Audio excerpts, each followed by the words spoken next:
Good morning and welcome to the Core Connection. I'm Mira Rubin here with you on Enlightened World Network. And today's topic is the hollow bone. The clearer a channel we can be, the less impediments that we create for life to flow through us, the more truly expressed we really are. So it's an interesting sort of paradox, and we'll be discussing that today. But meantime, good morning, Rosalind. Welcome. It's great to have you here with us this morning. And welcome to everybody else who's joining us. And before we get started, let's take a minute or two to get present. So let's take a deep breath in through your nose and hold it. And imagine clean, crisp oxygen flooding your lungs, flowing into your bloodstream, nourishing all your cells, all your organs, bringing vital life energy to your body and being. And as you exhale any tension, stress, negativity, fatigue. And now let's take another deep breath in through your nose and hold it. This time, imagine brilliant, bright light lighting you up from the inside out, illuminating, electrifying, and energizing all your cells, all your molecules, your electrons, creating a brilliant beam of light and energy from your heart out into the world. And as you exhale any remaining tension, stress, negativity, fatigue. And now let's press our palms together, vigorously rub your hands together, to feel the friction, the temperature, the pressure, the motion, all those sensations, including the tickling and tingling when you stop, and allow all of those sensations to bring you present right here, right now, into this remarkable physical form that enables you to experience life. Welcome, welcome, welcome. So, the hollow bone. We've talked about this before. I love this saying. It was introduced to me by a friend who told me that it is from indigenous people tradition. And I don't know a whole lot more about it, but it's just such an iconic image. And in my mind, what I imagine is that our lives and our experiences are shaping this bone, or refining the bone, the container or the vessel through which life flows. And all of our beliefs and our patterns and our programmed behaviors are what's filling that bone, and that's making it hard for life to just flow through it. And as we grow and evolve and develop and heal and expand ourselves, we're creating more and more space within that hollow bone for life to just flow through unimpeded and to become our greatest expression. And so I think this is a great expression of the paradox that in order to become who we came here to be, we must first let go of who we believe ourselves to be. And because typically the beliefs that we have about ourselves are very limiting, even sometimes the ones we think are positive. Like, let's say somebody had a belief like, I'm a super achiever. Well, what happens if they are then not doing all the things that they had been doing, and their identity was as a super achiever? Then there's a whole bunch of story and self-judgment, perhaps, about not fulfilling their expectations of who they are. So all of these things are impeding us from being in the moment and being present to life and its calling.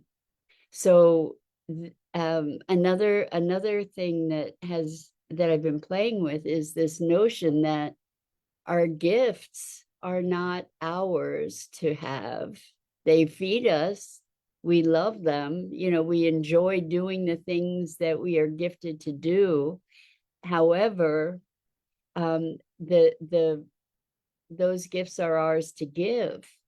So we're given those gifts, we're given those passions about the things that we're passionate about so that we can then bring them forward into the world and express them. So this conversation comes from a conversation that I had with one of my clients who is a profoundly gifted teacher of children and way beyond that, but really is a light bringer and works with children.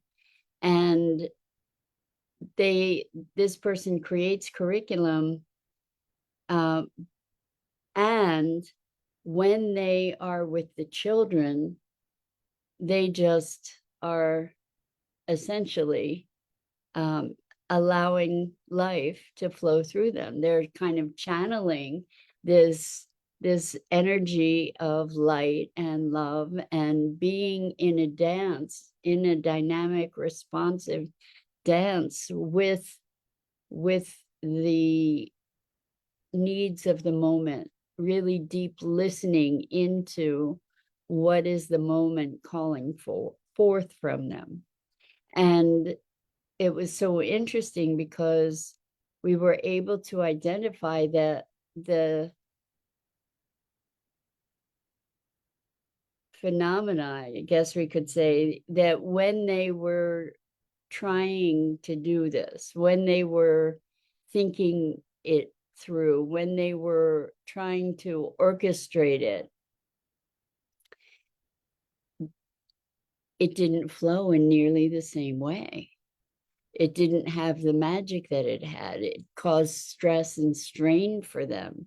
They could do it, they could perform well, but it didn't have the essential energy that was there when they just get out of the way.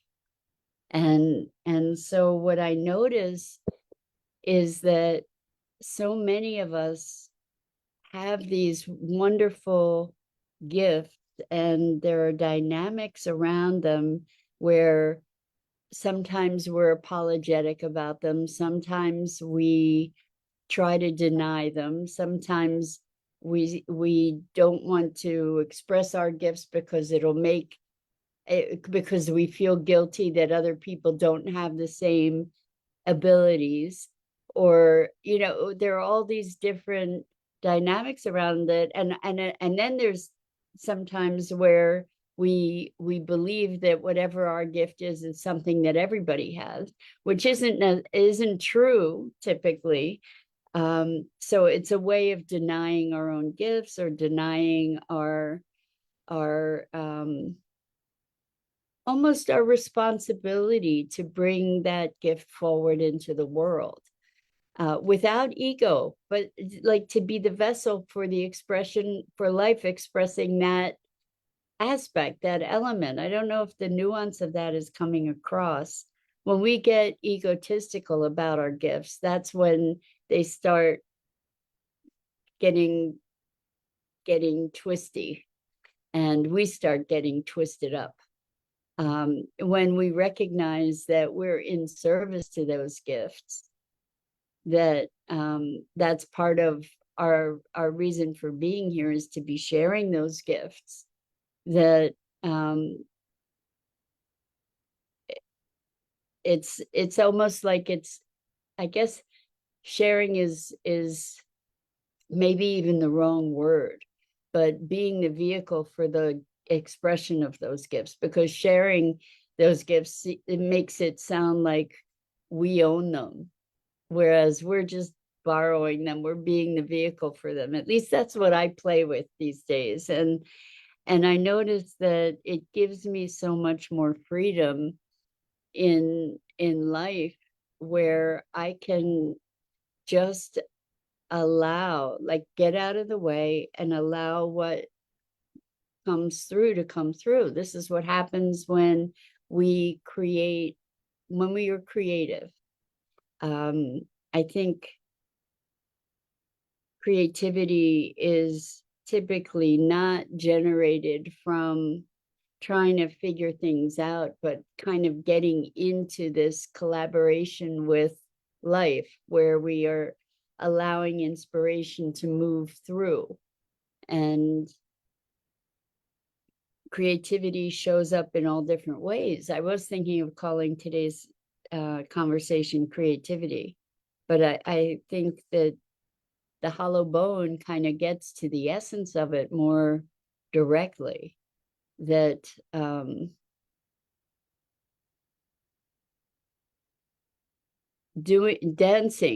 dancing with life is really what makes life so much more joyful. I had another wonderful conversation with another client yesterday.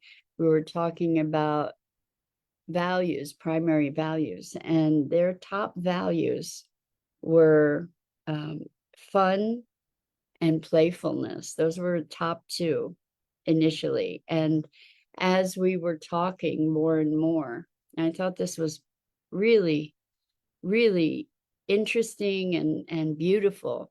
From their religious background, the assumption, the foundational principle is that all of life is good.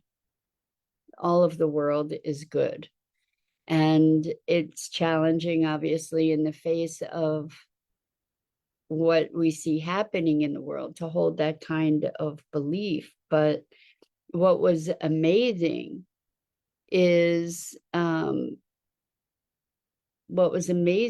that their expression of fun is to find a difficult situation, or in a difficult situation, find a way to bring light to that situation, find a way to transform that into something fun or playful, even in the darkest situations. And one of the examples, and I don't know the name of this movie, but one of the examples they gave was a movie about a grandfather and granddaughter. And it was during the Holocaust, and the grandfather made a game out of hiding, and how they had to navigate in the world. As far as I understand, I don't know the movie, but even in the darkest place, to be bringing light into that place. And it was very interesting because I said that for most of my life, fun wasn't on my radar. Joy wasn't in my vocabulary, really.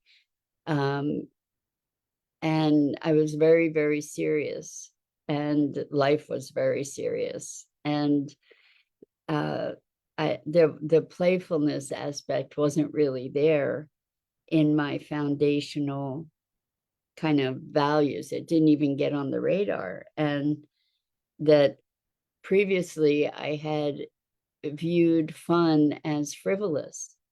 And it was beautiful in this conversation to have it articulated that, in fact, for this person, fun was an expression of the goodness of life. It was like a ministry for them, that it wasn't in any way frivolous.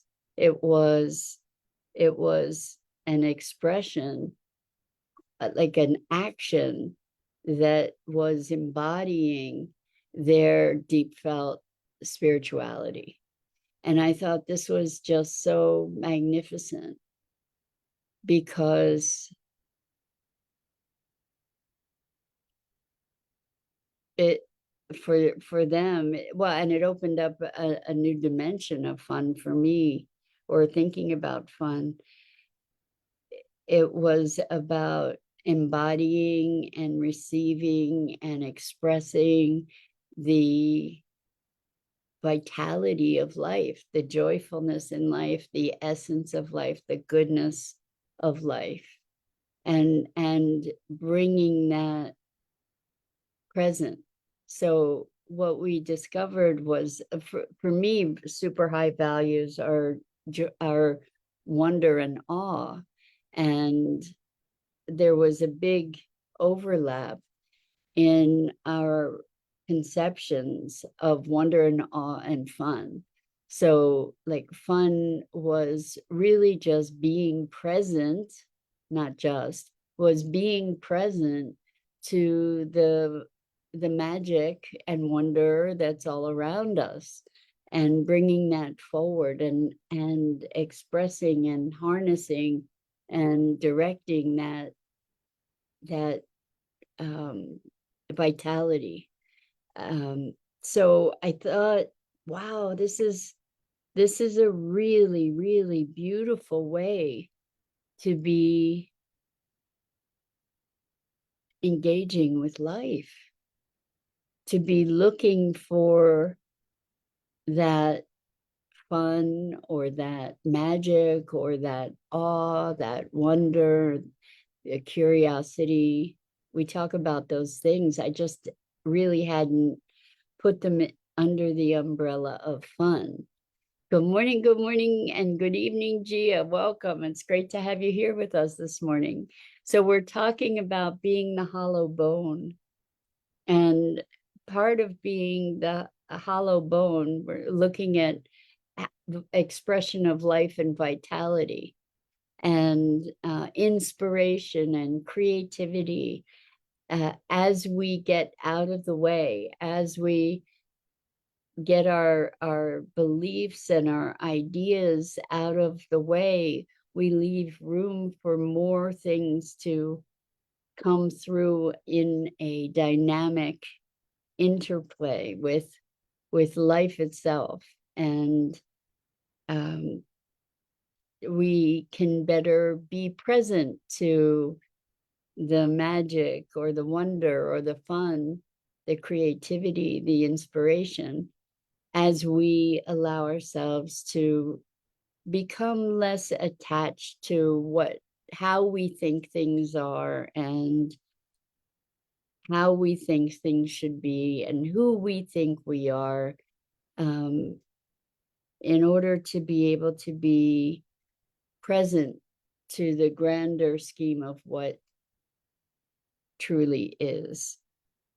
Um, I'm thinking of this also in context of our thoughts about the conflicts that are taking place in the world, the wars, and this notion of choosing sides. And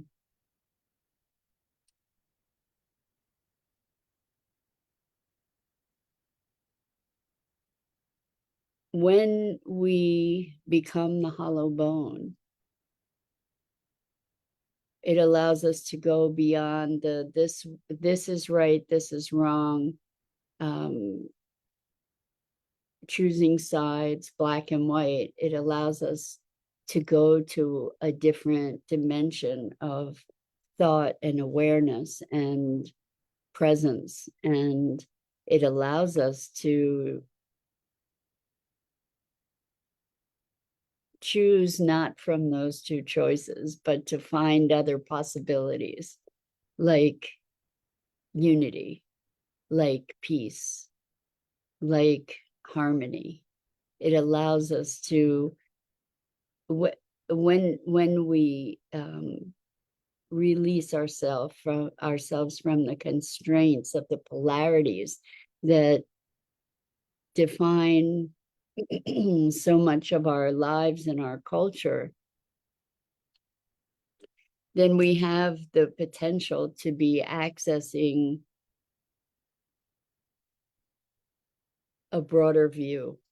So if we raise up here we are on one level, we're black and white, we're right and wrong, we're good and bad, we're um, just and unjust or whatever. And here are all these polarities, and there's this horrible clashing all the time. And yet, if we rise up higher, we can see the whole thing, that there is something broader, like there's not two, there's the whatever there is that's encompassing that those two, that is a unifier. And as we become the hollow bone, we have a greater access. That is what provides us access to that other perspective. It's not chocolate or vanilla, it's maybe something other than ice cream, even, for example. So it's a matter of us being willing to get out of the way, to get. So this was another conversation, which was pretty awesome, where in this idea of sharing the gifts and being able to get out of the way so that they flow more readily, it was like there was a separation between heart and mind. And we came up with, well, what if they were connected? What if they were collaborating? What if it wasn't heart or mind, but heart and mind?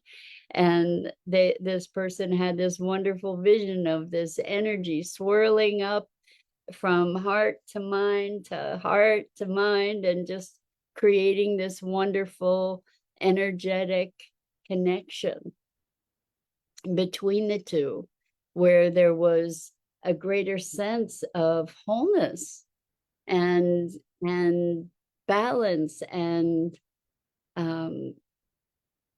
connection. And I think it's very interesting, because one of these people was talking about how they were very much committed to logic. And my experience of our culture and this drive toward logic is that it has in so many ways separated ourselves, or we have used it to separate ourselves from our own humanity and our emotions and our sense of connection and our true humanity, which maybe transcends self-interest a lot of times. And to be able to reconnect heart and mind, to create the collaboration between heart and mind, to create a collaboration between our being and the universe, that we are an expression of that universe, we are an expression of that life, is a very liberating, profoundly liberating experience. To be life in its expression, rather than to be trying to survive or fight or acquire or whatever, that when we're an expression of life, it's a different tone of being. I invite you to just explore it. It's not that I know it. I am growing more into it, and deepening the experience of it for myself. And I'm finding it so rich. And I invite you to not try, but try it on, and just experiment to notice what might be different. It's like the pressure just gets lifted. The level of self-acceptance and compassion for self and others expands. It's just really quite remarkable. So the hollow bone, that's it for today. I'm Mira Rubin. This is the Core Connection. And I go live here each weekday morning at 9 a.m. Eastern on the Enlightened World Network Facebook page and YouTube channel. Rosalind says, not spending time trying to conform to others' expectations. Exactly. A plant just expresses itself, being the gardener and nurturing the soil, being kind with your internal landscape. Beautiful, Rosalind. Thank you for that. Absolutely. And to be curious and observing, right? So so appreciate you all and these opportunities to have such conversations together. So much love to you. Until next time.